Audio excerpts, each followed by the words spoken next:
নমস্কার বন্ধুরা, সুপ্রভাত। রাখির বাসা চ্যানেলে তোমাদের স্বাগত জানাই। আমি রাখি কর্মকার হুগলি জেলার একটা ছোট্ট গ্রাম থেকে তোমাদের সামনে হাজির হয়েছি। এটা আমার একটা নতুন ইউটিউব চ্যানেল, তাই তোমরা প্লিজ সবাই আমার পাশে থেকো, আমাকে সাহায্য করো, আমাকে কমেন্ট করো, লাইক করো আমার ভিডিও ভালো লাগলে, এবং আমাকে অবশ্যই সাবস্ক্রাইব। আমি আমার বাড়ির কাজকর্ম সামলানোর সাথে সাথে একটা ছোট্ট ব্যবসাও করি, সেটা আস্তে আস্তে তোমরা সব জানতে পারবে। ততক্ষণে আমার ভিডিও দেখতে থাকো এবং পুরো ভিডিওটা দেখো। আমার ডেইলি লাইফস্টাইলই আমি তোমাদের সঙ্গে শেয়ার করব, তো প্লিজ আমার সাথে থেকো। সকাল সকাল স্নান করেই সোজা চলে গেছি ঠাকুর ঘরে। সকালবেলা স্নান করে ঠাকুর ঘরে গেলে মনটা সব থেকে ভালো লাগে। মনে হয় এই কাজটা আমার আগেই, রোজই আমি এই কাজটা আগে করারই চেষ্টা করি, কারণ দেরি হয়ে গেলে বা বেলা হয়ে গেলে পুজো করতে আমার ঠিক আর ভালো লাগে না। তার থেকে মনে হয় সকালবেলায় পুজোটা দিয়ে দিনটা শুরু করব, তো মনটাও খুশি, আমিও খুশি। আমাদের ঠাকুরঘরে রয়েছে অনেক দেবদেবীর ছবি, মূর্তিও রয়েছে। সেগুলো পুজো করতে বেশ সময় লাগে। এই সমস্ত ফটো, মূর্তি যাই রয়েছে, মানে যাই দেখতে পাচ্ছ না কেন, সেগুলো সবই আমার শাশুড়ি মা মারই করা। শাশুড়ি মা এখন আর আমাদের সাথে নেই, উনি মারা গেছেন হয়ে গেল 2 বছর। তো ওনার পরে আমরাই পুজোটা করি। মা যখন ছিলেন তখন মাই সমস্ত দিকটা সামলে নিতেন। এই যে দেখছো যেখানে মালাটা ঝুলছে, এখানেই আমাদের বাড়ির আদি মা, মা কালী পুজো হয়। সেটা হয় দীপাবলির সময়, ওখানেই মায়ের মূর্তিটা রাখা হয়। যথারীতি কথা বলতে বলতে আমার পুজো দেওয়া কমপ্লিট। তারপর সোজা চলে আসবো আমি রান্নাঘরে। সেখানে এসে চাটা করে নিলাম। চাটা করে নেওয়ার পর ওয়েট করে আছি। চাটা করতে করতেই মানে ভাবছি যে আমার যে বৌদি আমাকে সংসারের কাজে সাহায্য করে, সেই বৌদি কখন আসবে, কারণ ওর সাথেই আমি চাটা রোজ খাই আর নানা রকম গল্প করি। কথা বলতে বলতে চা অলরেডি হয়েও গেল। বৌদিরও আসার সময় হয়ে গেছে, যথারীতি বৌদি এসেও গেছে। বৌদি এসে কিছুটা কাজ সামলে এবার আমার সাথে বসে চা খাচ্ছে। এই হচ্ছে যে মানুষটা আমার সংসারে আমায় অনেক সাহায্য করে। এই যে আমার কর্তামশাই বসে রয়েছে, আমরা তিনজনে মিলে গল্প করছি, নানান রকম কথা বলছি আর খাচ্ছি। আজকে আসার কথা ছিল এসি সার্ভিস করতে, কিন্তু ওনার দাদারা এসেছিলেন, কিন্তু যেহেতু আমাদের এসির ওই প্লাগটা একটু প্রবলেম ছিল, সেই জন্য ওনারা বললেন যে ইলেকট্রিশিয়ান দেখিয়ে প্লাগটা আগে ঠিকঠাক করে রাখো, তারপর কাল বা পরশু যখন হোক এসে এসিটা সার্ভিস করে দিয়ে যাব। যথারীতি এই ভাইকে রাজাই ফোন করে নিয়ে এসেছে। তো সে এখন দেখছে কি হয়েছে। তারপর খুলে দেখে না, প্লাগের একটা জায়গা একটু পুড়ে গেছে। সেটা খুবই একটা ভয়ঙ্কর ব্যাপার যদিও। তো যথারীতি ও ঠিকঠাক করে দিয়েছে। প্রথমে যে যা জিনিসগুলো আনার ছিল সেগুলো বাজার থেকে নিয়ে এসে সব লাগিয়ে দিয়েছে। তারপর ওদের দুজনকে দিলাম আমের শরবত দিয়ে আমি সোজা চলে গেছিলাম দুধ ভাই, যে আমাদের দুধ দেয়, সে দুধ দিতে এসেছিলো। তো তার কাছ থেকে আমি দুধটা নিয়ে চলে গেছিলাম রান্নাঘরে, কারণ ও যখন ওই প্লাগটা ঠিক করছিল তখনই আমাকে বললো যে 15 মিনিটের মধ্যে ঝটঝট করে আলুর দম বসিয়ে দাও। একে দিয়েই আমি আজকে কিছু আম পাড়িয়ে নেবো, যেহেতু আমাদের আম গাছ আছে। এবারে আমের ফলন খুবই কম হয়েছে, না হলে এই সময় আমাদের ফুরসত মেলে না, মানে সব সময়তেই রান্নাঘরে বাগানে অনেক কিচেন থাকে, তাদের খাবার জোগাড় করতে করতেই আমার রান্নাঘর থেকে বেরোনোর সময় হতো না। যথারীতি কড়াতে আমি জিরে, তেল, তেজপাতা, শুকনো লঙ্কা, পেঁয়াজ দিয়ে দিলাম। তারপর আদা রসুনের পেস্টটা দিয়েও একটু কষাচ্ছি। 15 মিনিটে রান্না করতে হবে, একটু চাপেরই ব্যাপার। যেহেতু আগে থেকে বললে আমার কোনো সমস্যা থাকতো না, তাই জন্য পাশেই আমি প্রেশার কুকারের মধ্যে একটুখানি আলুটা সেদ্ধ করে নিয়েছিলাম।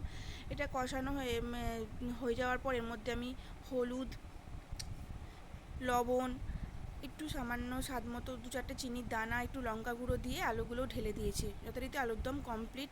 এরপর আমার ছেলে বাড়ি আসবে স্কুল থেকে, ও এসেও গেছে। এসে নিজেই দেখো জুতো মোজা খোলার চেষ্টা করছে। ও এখন কত বড় হয়ে গেছে। তারপর ও দাদার সাথে একটুখানি কী নিয়ে কথা বলছে, দাদা ওকে কী দেখাচ্ছে, কী বানিয়েছে।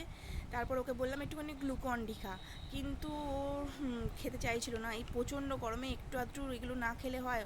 আর ওদের যেহেতু প্রাইভেট স্কুল, তাই ওদের এই এত গরমেও স্কুল চলছে। যথারীতি ওকে আমি গ্লুকন-ডিটা দিয়েও দিলাম, এবং ও সেটা খুশি মনে খেয়েও নিল। প্রথমে না করছিল, বাট তারপরে সবটা খেয়ে নিল। খেয়ে তোমরা দেখতেই পাচ্ছ। আর তারপর সোজা চলে এলাম রান্নাঘরে। আলুর দমটা দিয়ে দিয়েছি, আর দুপুরের জন্য বসিয়েছি লাউ শাক পোস্ত, তেলাপিয়া মাছের ঝাল আর করব ডাল আর আমের চাটনি। লাউ শাক পোস্তটা করাতে হচ্ছে, মাছগুলো এখনও ভাজা হয়নি। তারপর আমি স্লেকে স্নান টান করিয়ে নিলাম।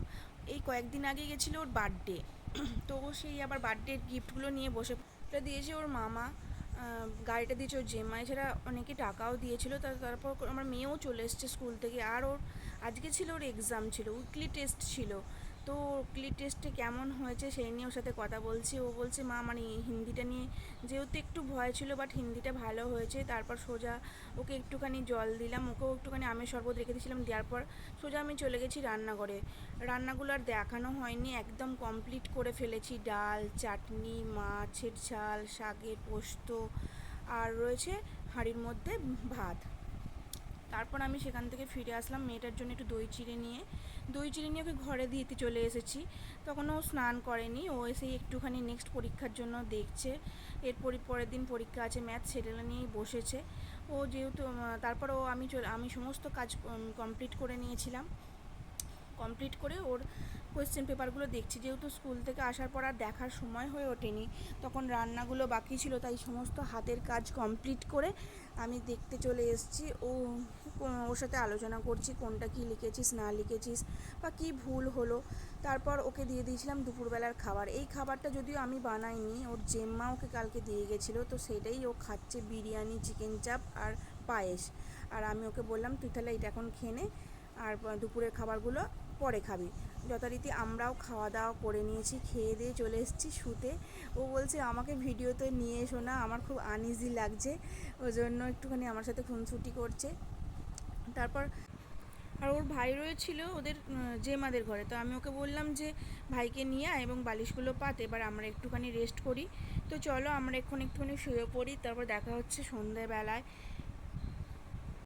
সন্ধ্যা হয়ে গেছে, সন্ধ্যা টন্ধা দিয়ে আমি চলে এসেছি। এখনও ছেলে ওঠেনি, মেয়ে অনেকক্ষণ আগে উঠেই পড়তে চলে গেছে। তো উঠে প্রত্যেকদিনই ঘুম থেকে উঠে সকাল বিকাল আমাকে দেখতে না পেয়ে একটু কান্না করে, আজও দেখতে না পেয়ে কান্না করছিল, তো ওই জন্য ওকে আমি একটুখানি আদর করে দিচ্ছিলাম। এত বড় হয়ে গেছে তবুও এখনও সেই ছোটোবেলার অভ্যাস যায়নি। আসলে একটুখানি আদর খাওয়ার ইচ্ছা, প্রতিদিনই ওই একই রকম করতে থাকে। আজকে যেহেতু দেরি করে ঘুমিয়েছে, তাই দেরি করেই উঠবে বলে উঠেছে। ওর জন্য আমি আর ওকে কিছু ডাকিনি, যেহেতু সকাল সকাল স্কুলে যায়। তারপর এখন মেয়েকে আনতে যাওয়ার সময় হয়ে গেছে। আমি যদিও আনতে যাই না, তবু ওর বাবাই যায়, ওর একটা কাজ ছিল বলে যায়নি। আমি রেডি হয়ে মেয়েকে আনতে গেছিলাম। মেয়ে যথারীতি চলে এসেছে, অনেকক্ষণই হলো চলে এসেছে। তারপর ও রাত্রিরে ডিনারও করে নিয়েছে, আর কিছু হোমওয়ার্ক বাকি ছিল সেগুলোই করছে। আর আমিও ওর কাছে বসে রয়েছি, এবার আমি ওর সাথে আলোচনা করছি যে চ্যাপ্টারগুলো বাকি ছিল শেয়ার করিয়ে দিয়েছে কি না। তারপর আমাদের সবাইকার খাওয়া হয়ে গেছে। গুড নাইট বন্ধুরা, দেখা হচ্ছে নতুন একটা ব্লগে। আজকের মতো ব্লগটা এখানেই শেষ করলাম। অনেক হয়তো ভুল ত্রুটি হয়েছে, যেহেতু এটা আমি নতুন করছি, তো প্লিজ আমার সাথে থেকো। আমার ভিডিও ভালো লাগলে like, comment, share and subscribe করে দিও। তোমাদের সাহায্য ছাড়া আমার পক্ষে এক মুহূর্ত এগিয়ে চলা সম্ভব নয়, তাই তোমাদের কাছে একদম হাম্বলি রিকোয়েস্ট করছি তোমরা আমার ভিডিও স্কিপ না করে দেখতে থাকো, আমাকে একটু এগিয়ে নিয়ে যাও।